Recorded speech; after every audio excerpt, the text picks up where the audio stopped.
2018 Lowrider 107. Stock pipes, mid controls.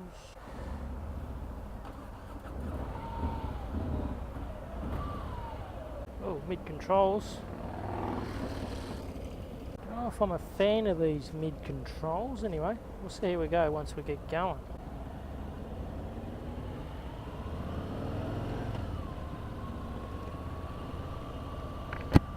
Tell you one thing about this 2018 Softail Lowrider, it has got an awesome seat. It is so soft.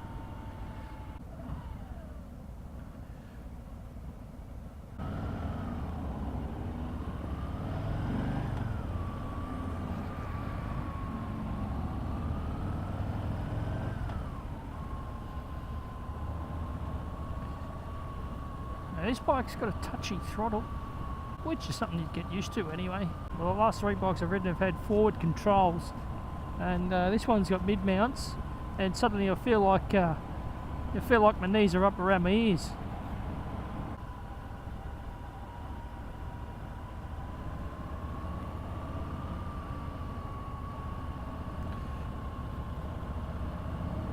Yeah, good ground clearance on the Lowrider, no doubt about that. Whoa! Well, that took off quicker than I thought it was. Wow! Woo!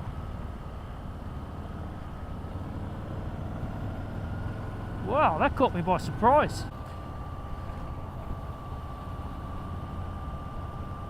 Got your analog tacho, rev gauge, your analog speedo, digital LCD display. It's quite small, so it takes more than a glance to read it, and I'll cycle through it. It's currently showing what gear I'm in, the time of the day, and if it's got a digital fuel gauge.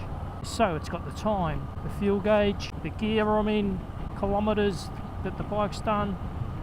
Press it again, trip A, trip B, range to empty, and then we're back to the time of the day. It's got everything you need.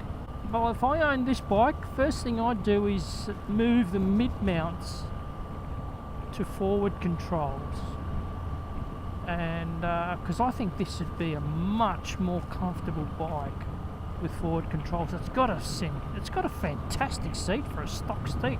It's so soft and supportive. It's great. I feel like I'm riding, maybe because I'm in that mid-mount position, which is, you know, generally speaking, it's an aggressive type of position, but I feel like I'm riding a very nimble bike. You know, I'm feeling like I'm riding a bike that I could comfortably commute around town effortlessly and take the odd trip on the highway. I mean, you don't have to convert to forward controls. You can just whack highway pegs on it for a long trip. That'd do the job. I must say, even though it's now a Softail as opposed to 2017 Dyna, it still has that Lowrider look to it. If you were to put it up alongside a 2017 Dyna Lowrider,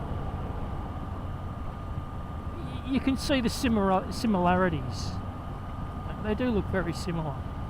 So I think Harley's done a good job there in trying to keep that sort of Dyna looking Lowrider look.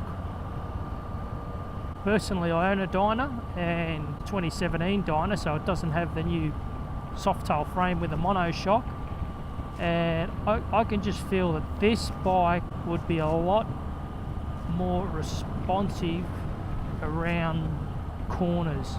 It'd corner a lot easier than my Dyna. No doubt about it, I can just feel it. And of course these new Milwaukee 8s on the Softail range are counterbalanced, and there's no vibration. It's got some toe. It's got some bowls.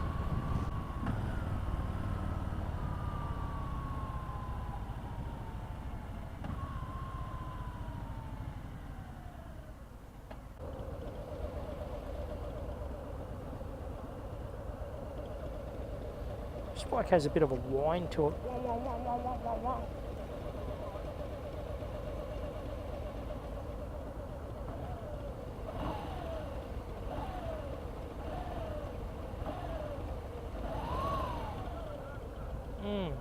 I don't know about the Pepsi colouring on the tank.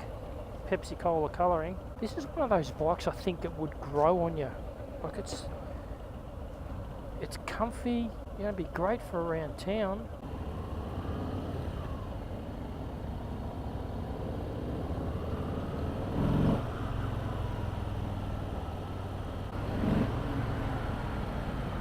Definitely torquey, very torquey.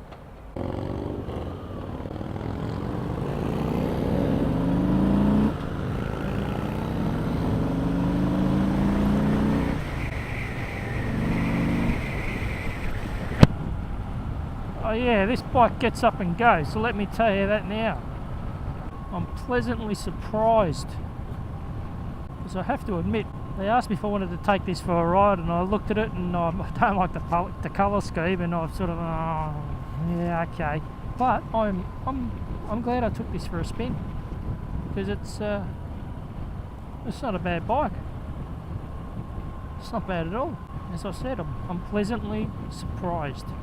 Would I buy this bike? Well, if I was in the market for this particular bike, there's one other Harley Davidson that I'd have to ride first, and it's the Sport Glide. The Sport Glide has a 107 like this. The Sport Glide has upside down front forks. It's probably going to handle a little bit better. And you get the side panniers. You know, that'd be something to weigh up. I don't know what the price difference is. I'd imagine the Sport Glide is a little more expensive. Not too much. When you consider what you're getting on the Sport Glide and what this doesn't have, you know, maybe the Sport Glide is better value for money. This is, I believe this bike's the lower end of the big twin price market. There's this and there'd be this and there'd be the Street Bob. I tell you, the angle of the sun and all this bling, this chrome, it's blinding me.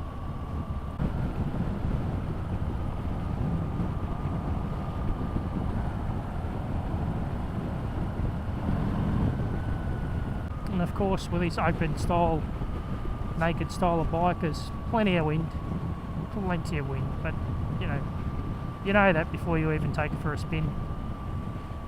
Them's the joys of naked bikes.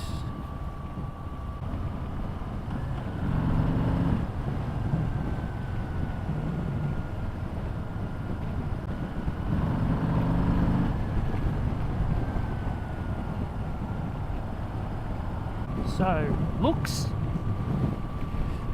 I'm not going to give the looks a tick for one reason. I'm not sure of the paint options on this particular bike. And if I remember correctly, every lowrider I've seen in every different dealership has had this same black, blue and red tank, which is like a mobile ad for Pepsi Cola. So that's why I'm not going to give this bike a tick for looks. For comfort, tick. Well, it's at the lower end of a Harley. You can't give Harley a tick on price because Harleys are expensive in comparison to other motorcycles. You see that? That LCD screen, that's hard to read. But it's like it's got condensation in it. So I can't read it there, it's blurry. And then if I move up like that, I can read it. Unless someone's scratched it here.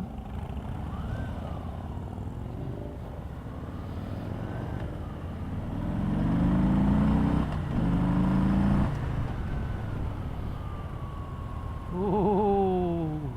This bike may have a better power to weight ratio than those 114 fat boys in front of me. For a Harley that I really, wasn't keen on taking for a spin, I've enjoyed this bike. I would have no hesitation in recommending this bike, this 2018 Harley Davidson Softail lowrider. Wow, that's a mouthful, isn't it? If you want a Harley and you like mid-mounts, get out and test ride this 2018 lowrider.